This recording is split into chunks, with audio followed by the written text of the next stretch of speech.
नमस्कार दोस्तों, जय हो स्टडी के लॉ प्लेटफॉर्म पे आपका स्वागत है।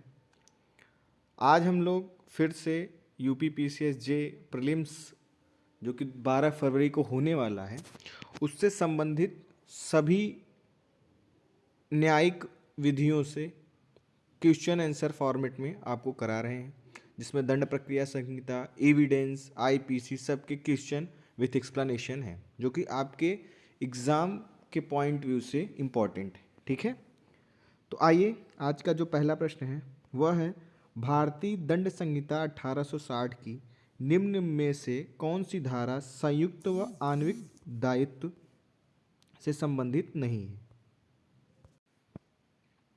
आपका ऑप्शन है, ऑप्शन ए धारा 34, 35 व 37, ऑप्शन बी धारा 36, ऑप्शन सी धारा 141, 149, 396, 460, धारा 111, 117, 120, 120 का ख। तो इसमें जो आपका सही उत्तर है वह है ऑप्शन आपका ऑप्शन बी। ठीक है, यह अंशतः की बात करता है। आइए इसकी व्याख्या देख लेते हैं। भारतीय दंड संहिता की धारा 36 संयुक्त व आणविक दायित्व से संबंधित नहीं है। ठीक है, और ये संबंधित किससे है?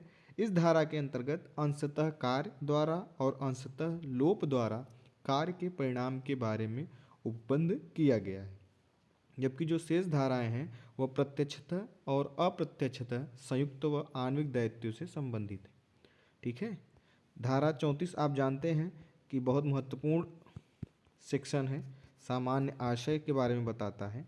ठीक है, और धारा इसी संबंधित मतभेद मेंस में पूछा जाता है, धारा 149 जो कि सामान्य उद्देश्य के बारे में बताता है। ठीक है, इन दोनों में विभेद अक्सर मेंस में पूछ लिया जाता है।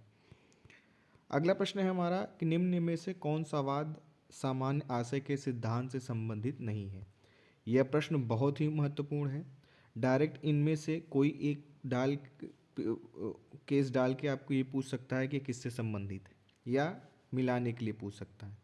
तो पहला ऑप्शन जो है वह है ऋषिदेव पांडे बनाम स्टेट ऑफ यूपी, आर बनाम टालसन, महमूद शाह बनाम इम्परर और वरिंद्र कुमार घोष बनाम इम्परर। जिसका सही उत्तर है वह है आपका आर बनाम टालसन। यह क्या है? मृत्यु से संबंधित है।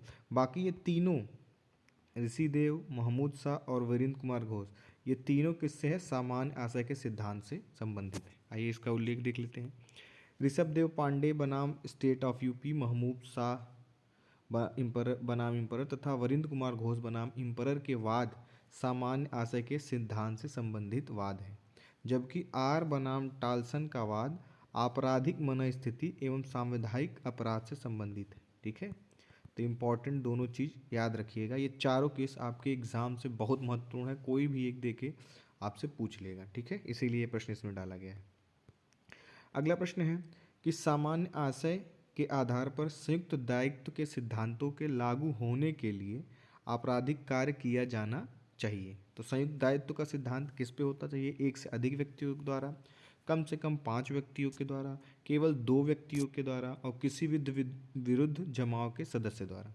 ठीक है, तो इसका आपका सही उत्तर है वह है ऑप्शन ए, एक से अधिक व्यक्तियों द्वारा।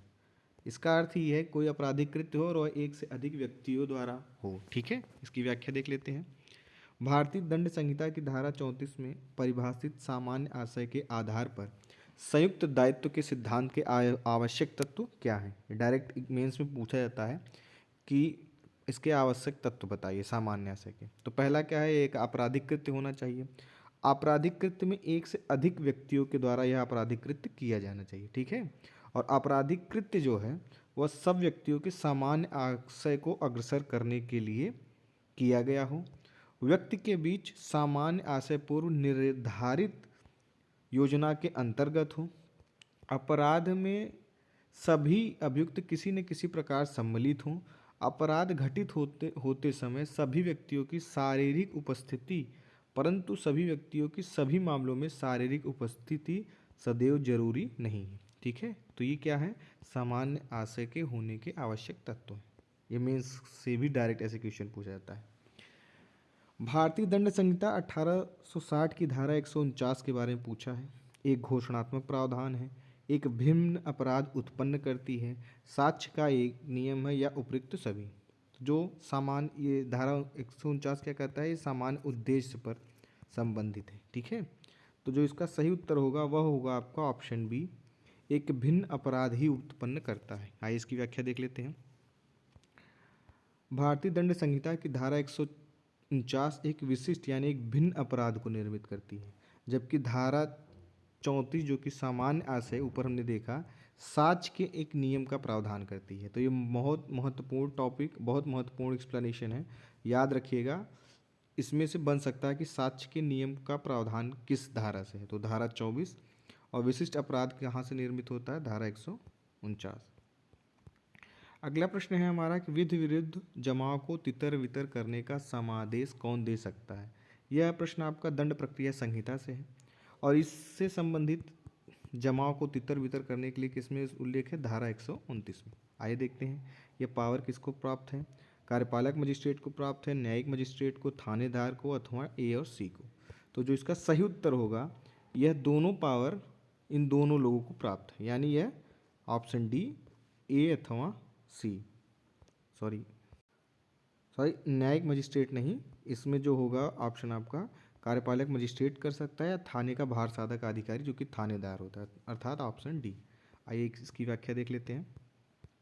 दंड प्रक्रिया संहिता 1973 की धारा 129 अ के अनुसार विधि विरुद्ध जमाव को तितर बितर करने का समादेश कोई कार्यपालक मजिस्ट्रेट या पुलिस थाने का भार साधक अधिकारी या ऐसे भार साधक अधिकारी की अनुपस्थिति में उप निरीक्षक की पंक्ति का कोई पुलिस अधिकारी दे सकता है। तो ये पॉइंट याद रखिएगा कि उप निरीक्षक की पंक्ति का कोई पुलिस अधिकारी भी थानेदार की अनुपस्थिति में आदेश दे सकता है। आइए अगला प्रश्न देखते हैं कि दंड प्रक्रिया संहिता 1973 की निम्न में से किस धारा में कार्यपालक मजिस्ट्रेट व्यादेश जारी कर सकता है। ठीक है, तो इसका सही उत्तर है ऑप्शन ए 141 में, ऑप्शन बी 142 में, ऑप्शन सी धारा 143 में, ऑप्शन डी धारा 144 में। तो इसका जो सही उत्तर है वो है आपका ऑप्शन बी, व्यादेश जारी करने का आदेश धारा 142 में देते हैं। आइए इसका उल्लेख देख लेते हैं। धारा 142 में मजिस्ट्रेट को व्यादेश जारी करने की शक्ति प्रदान की गई है। यदि धारा 133 के अधीन आदेश करने वाले मजिस्ट्रेट को यह प्रतीत होता है कि जनता को आसन्न या गंभीर खतरे से निवारण के लिए तत्काल उपाय किए जाने चाहिए, तो धारा 133 के तहत आदेश के लिए व्यक्ति के विरुद्ध व्यादेश देगा जो खतरे या हानि को निवारित करने हेतु अपेक्षित है। ठीक है, अगला प्रश्न हम देखते हैं। ये प्रश्न मिट गया है, तो आइए इसका व्याख्या ही देख लेते हैं। धारा 145 के बारे में बताया है। तो दंड प्रक्रिया संहिता की धारा 145 क्या कहती है, आप सब जानते हैं कि स्थावर संपत्ति के बारे में, इसकी व्यवस्था के बारे में बताता है।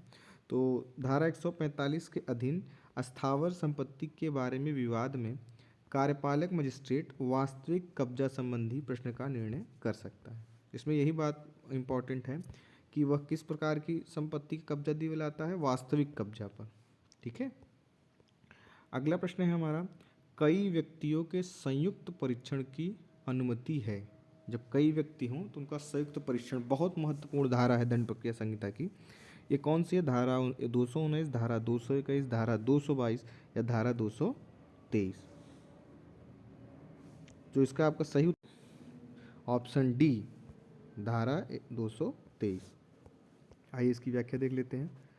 दंड प्रक्रिया संहिता 1973 की धारा 223 में कई व्यक्तियों पर संयुक्त आरोप लगाकर उन पर संयुक्त रूप से परीक्षण या विचारण किया जा सकता है। ठीक है, तो ये हो गए आपके आईपीसी और सीआरपीसी के कुछ महत्वपूर्ण क्वेश्चन और उत्तर। इसका एक्सप्लेनेशन सहित आपको व्याख्या की गई है। तो हमारे कई टेलीग्राम चल रहे हैं।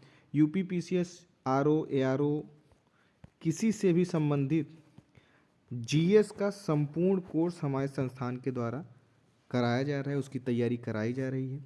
इससे संबंधित कोई भी जानकारी आप हमारे व्हाट्सएप नंबर 7905901018 पर मैसेज करके प्राप्त कर सकते हैं। और हमारा एक नंबर और है जिस पर भी आप और निर्णय, किसी से संबंधित कोई भी जानकारी, जीएस पेपर या जो भी है, मेंस, पीसीएसजे मेंस का, वो है 53775039। इस पर आप मैसेज कर इस पर आप जानकारी ले सकते हैं। ये दोनों नंबर महत्वपूर्ण हैं। आप इसलिए बहुत बहुत धन्यवाद। आपके एग्ज़ाम के लिए आपको बहुत बहुत शुभकामनाएं।